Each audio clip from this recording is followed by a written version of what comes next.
capítulo 2.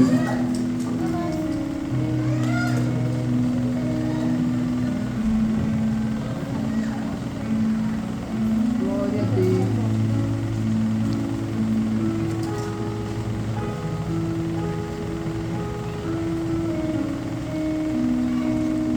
Amém? Enquanto vocês abrem aí, eu vou fazer uma pequena leitura.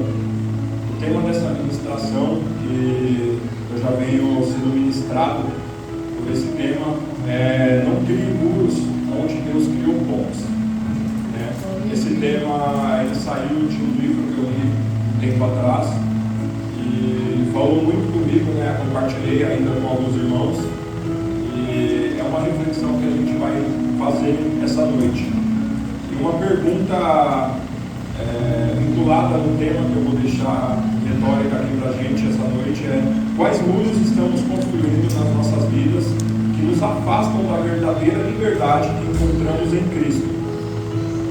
Amém? E eu vou fazer a primeira leitura aqui, que é Efésios capítulo 2, do verso 14. Porque Ele é a nossa paz, de dois povos Ele fez um só, e na sua carne derrubou a parede de separação que estava no meio, a inimizade. Amém? Aqui em Efésios o texto está falando de uma outra situação que também consigo vincular com um tema, né? É uma situação em que Deus consegue ali vincular, né?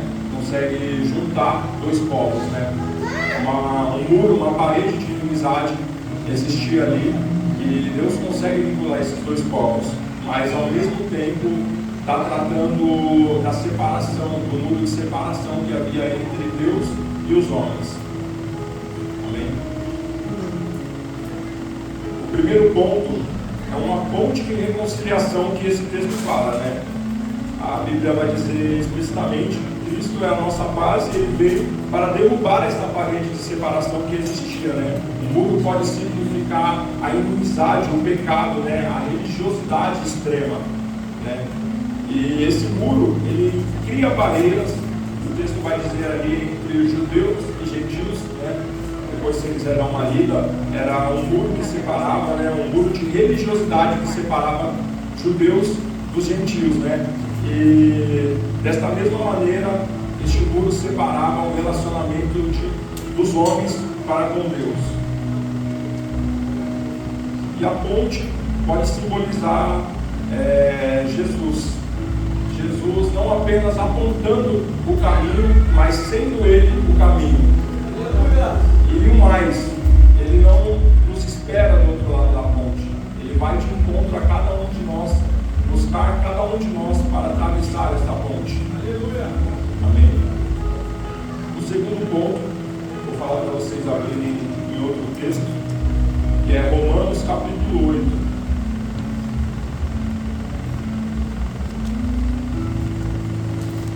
Capítulo 5, perdão, irmãos.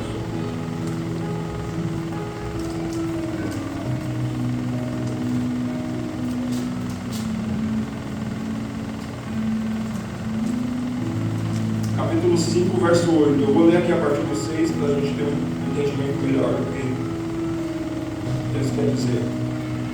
Porque Cristo, quando nós ainda éramos fracos, morreu ao seu tempo pelos ímpios. Dificilmente alguém morreria por um justo, embora por uma pessoa boa alguém talvez teria coragem para morrer. Mas Deus prova o seu amor para conosco pelo fato de Cristo ter morrido por nós quando ainda éramos pecadores. Amém? O que eu quero trazer aqui, irmãos, o amor de Deus, ele é independente das nossas obras, é independente da nossa situação para com Deus.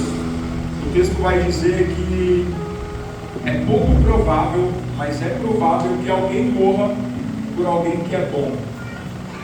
Não quero falar da bondade humana, mas é pouco provável que alguém se ofereça por essa vida considerada uma pessoa boa, mas alguém morreria por essa pessoa. Mas e Deus? que entregou seu filho, como diz o texto, para morrer por nós, que não éramos pessoas boas. O texto vai dizer que ainda éramos pecadores, quando ele escolheu morrer por nós, escolheu nos amar. Aleluia. A graça que nos alcança, ela é independente dos nossos atos, é independente da performance que oferecemos na nossa vida com Deus, é independente das obras que temos a oferecer. O ponto central dessa ministração é que não é a força do nosso braço, não é o que as pessoas olham para nós e enxergam de serviço, talvez ao Senhor ou à sociedade. Não é isso. Não é isso que a gente vai alcançar a aprovação de Deus. Não é isso que a gente vai alcançar de alguma forma o amor de Deus para as nossas vidas. Não é a nossa performance. É simplesmente a graça. Aleluia! Nós somos incapazes de chegar a Deus pela nossa performance. Somos incapazes de chegar ao Senhor com as nossas obras. O texto vai dizer: Ele se entregou, nós ainda éramos pecadores. Ele não diz que Ele se entregou por nós porque nós nos consertamos para que isso acontecesse. Ele escolheu morrer por nós. Ele escolheu nos amar quando ainda éramos pecadores. É fácil, ou talvez seja mais provável morrer por alguém bom do que amar um pecador. Se o amor dependesse das nossas obras, talvez essa ponte não existiria e permaneceria um muro. O véu não seria rasgado. O muro estaria ali até hoje. Se o amor dependesse da força do nosso braço, isso não existiria. Se o amor dependesse de que nós nos consertássemos para chegar até Ele, para amar Ele primeiro, isso não existiria, porque somos incapazes de amar o Senhor por nós mesmos. Nós só amamos Ele, a Bíblia deixa bem clara, porque Ele nos amou primeiro. E essa é uma resposta clara, nítida. Ele nos escolheu quando ainda éramos pecadores. O terceiro ponto é o perigo de criarmos muros de julgamento. Deus coloca a misericórdia à nossa frente, pontes de misericórdia, e nós colocamos dogmas e exclusão. Nós colocamos muros em situações como essas. Jesus era muito criticado por sentar-se com publicanos, com fariseus, mas provavelmente, muito provavelmente, essas pessoas tinham esses muros na frente da face delas, porque não conseguiam enxergar isso. Elas tinham o legalismo como razão da sua fé. O que é o legalismo? O legalismo é como se nós estivéssemos negligenciando a graça, semelhante como a Daiane falou na quinta-feira, é como se estivéssemos negligenciando a cruz de Cristo e voltando lá para a lei, onde talvez alcançaríamos a salvação pelas obras. O legalismo, a gente pode ter ele como uma linha reta, um caminho reto, cheio de placas, dizendo não pode, não pode, não pode. E se você conseguir realizar esse percurso, obedecendo cada plaquinha de não pode, não pode, não pode, talvez você encontre ali uma salvação ou a aprovação de Deus. Este é o legalismo, onde enxergamos Deus como um justo juiz que está esperando ali uma brechinha minha e sua para nos condenar. É como se estivéssemos negligenciando toda a graça, todo o sacrifício de Deus, todo o sacrifício de Cristo, e voltando para a antiga aliança, onde dificilmente alcançaríamos algo, porque a lei não nos salvaria. Não por ela ser falha, mas por nós sermos homens pecadores. Esse legalismo é como se estivéssemos tentando costurar o véu que foi rasgado por Cristo, tentando subir muros no lugar onde o véu foi rasgado. Da mesma forma que eu disse, é como se estivéssemos negligenciando tudo que Cristo fez por nós. situações onde o homem cria muros e situações onde Deus cria pontes. O homem cria muros no julgamento, e o julgamento afasta quem errou. Deus cria pontes com perdão, e o perdão restaura quem se arrependeu. Homens criam muros onde o medo esconde a própria fraqueza, e Deus cria pontes onde a confissão traz luz e a confissão traz cura. Homens criam muros fazendo com que a lei, as obras, a performance, ela exige perfeição, e com isso, talvez, como eu já disse, alcancemos a aprovação de Deus. Mas Deus cria pontes pelo sacrifício do seu Filho com a graça, nos cobrindo e nos oferecendo a aceitação gratuita de Deus.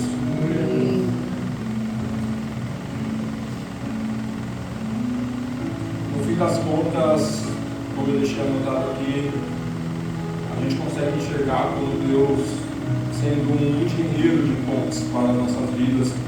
E são pontes onde a gente muitas das vezes se esquece que existem essas pontes e subimos pequenos tijolos de muros onde Deus quer criar ponte na nossa vida, né?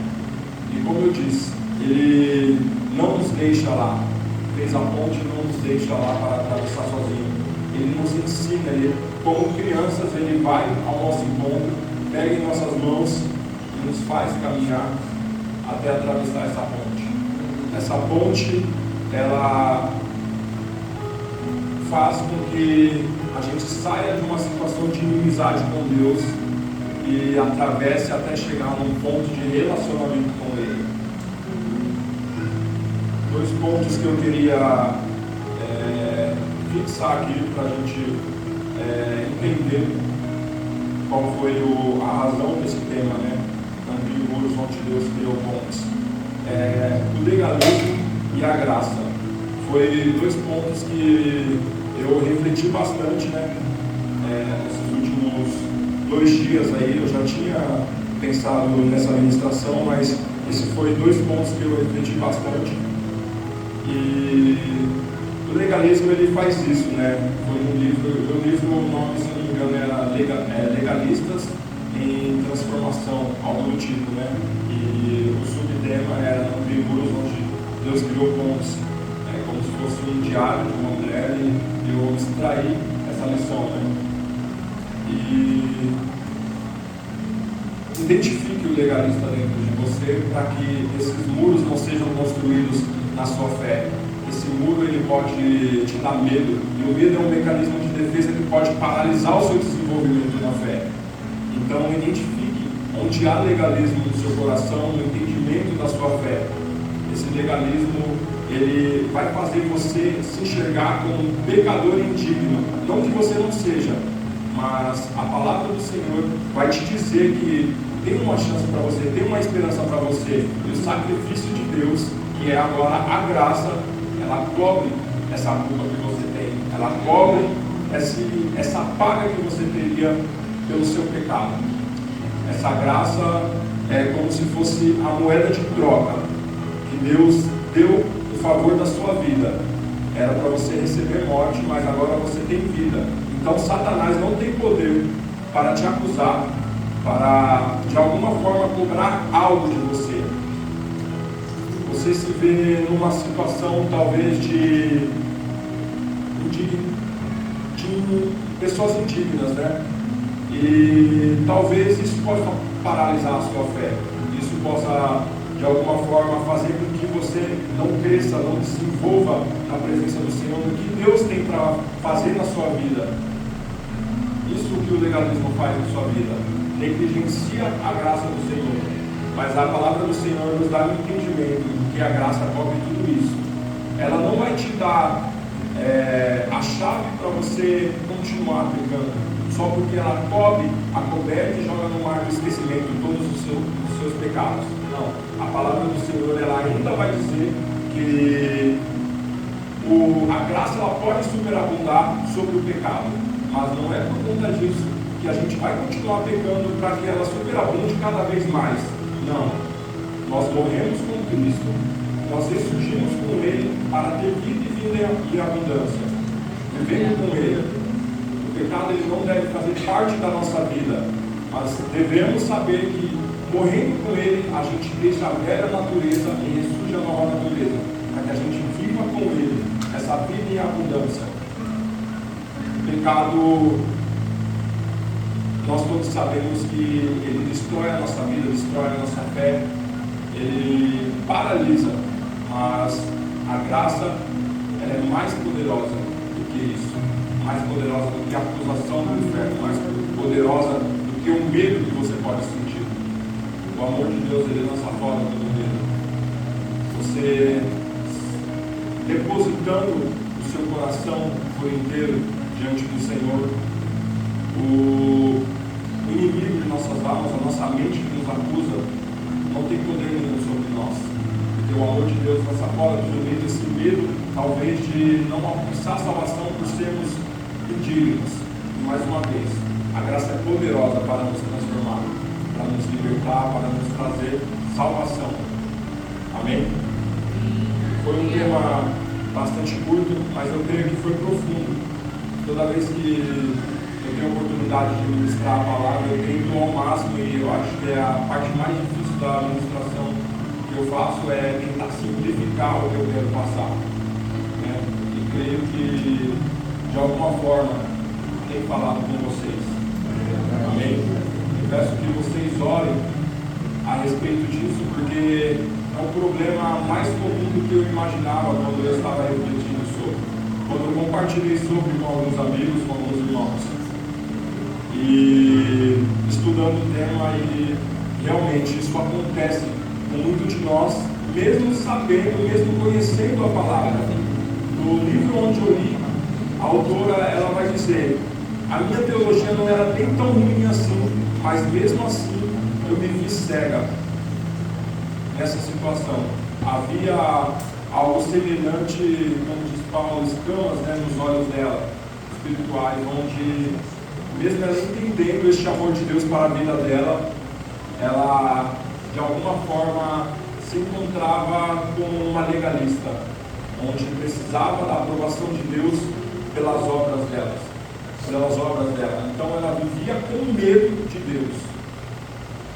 E numa situação de discussão ali com o marido dela, ele disse para ela que ela não precisava ser perfeita para ser amada. E isso fez com que as escamas dos olhos dela caíssem ali naquele momento. E ela entendeu a graça salvífica de Cristo. Amém? Peço que você ore comigo, né, e reflita mesmo sobre esse tema, né? Onde está o legalismo dentro de nós?